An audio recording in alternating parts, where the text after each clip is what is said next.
नमस्कार, आपण पाहता हिरकणी न्यूज. हिरकणी न्यूज प्रत्येक क्षण ताज्या घडामोडी आणि महत्त्वाच्या प्रत्येक बातमीसाठी नेहमी तत्पर. सातारा येथील खंबाटकीच्या नव्या बोगद्यातून चाचणी स्तरावर वाहतूक सुरू. 8 दिवस वाहतूक राहणार सुरू. पुणे बंगळूर महामार्गावरील खंबाटकी घाटातील नव्या बोगद्याची व नव्या मार्गिकेची शनिवारी दिनांक 17 रोजी चाचणी घेण्यात आली. या बोगद्यातून 8 दिवस वाहने सोडण्यात येणार असून या काळात या नव्या मार्गिकेचा अभ्यास केला जाणार आहे. दोषी महामार्गाचे विभागीय अधिकारी श्रीवास्तव यांच्या उपस्थितीत ही चाचणी घेण्यात आली.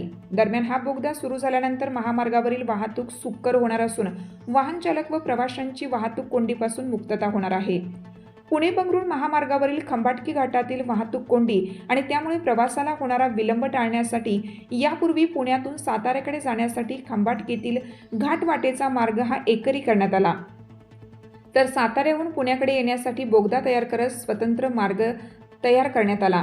या स्वतंत्र व्यवस्थेमुळे गेली काही वर्ष वाहतूक सुरळीत आणि गतिमान राहिली. मात्र गेल्या काही वर्षात या मार्गावरील वाहनांच्या संख्येत पुन्हा वाढ झाल्याने हा एकेरी मार्ग आणि बोगदा मार्ग अपुरा पडू लागला. त्यामुळे नवीन बोगद्यांची कामे हाती घेण्यात आली. नव्याने होत असलेल्या या बोगदा प्रकल्पाचे काम अंतिम टप्प्यात आलं आहे.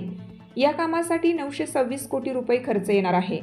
सातारा पुणे महामार्ग प्रतिदिन 22,000 वाहनांची संख्या आता 55,000वर पोहोचली आहे.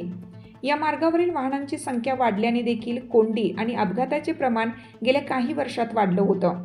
खंबाटकीच्या नवीन बोगद्यासाठी वेळे गावापासून तालुका वाई हरिपूर ते खंडाळा दरम्यान 6.3 किलोमीटर लांबीचा नवीन 6 पदरी रस्ता होत आहे. यामध्ये 2 स्वतंत्र बोगद्यांचे नियोजन आहे. 16.16 मीटर रुंद व सुमारे 9.31 मीटर उंच असणारे या बोगद्यामध्ये प्रत्येकी 3 मार्गिकेचे रस्ते तयार होत असून येथून दुहेरी वाहतूक होणार आहे. बोगद्यातून रस्त्याच्या दुतर्फा पादचारी मार्गही ठेवला आहे. अत्याधुनिक सर्व यंत्रणांसह हा बोगदा तयार करण्यात आला आहे. या बोगद्यात आपत्कालीन रस्ताही बनवण्यात आला आहे.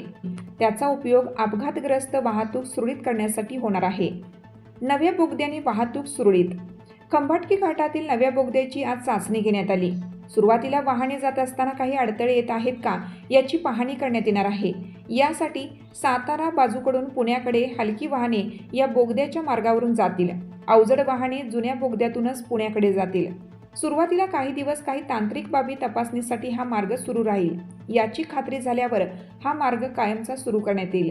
हा मार्ग चांगला असून यामुळे महामार्गावरील वाहतूक सुरळीत होईल आणि पुणे मुंबईकडे जाण्या येण्याच्या मोठ्या समस्या सुटतील, असे साताऱ्याचे जिल्हाधिकारी संतोष पाटील यांनी सांगितलं. आपल्या हिरकणी न्यूज चॅनलला लाईक करा, शेअर करा आणि सबस्क्राईब करायला विसरू नका आणि रहा अपडेट.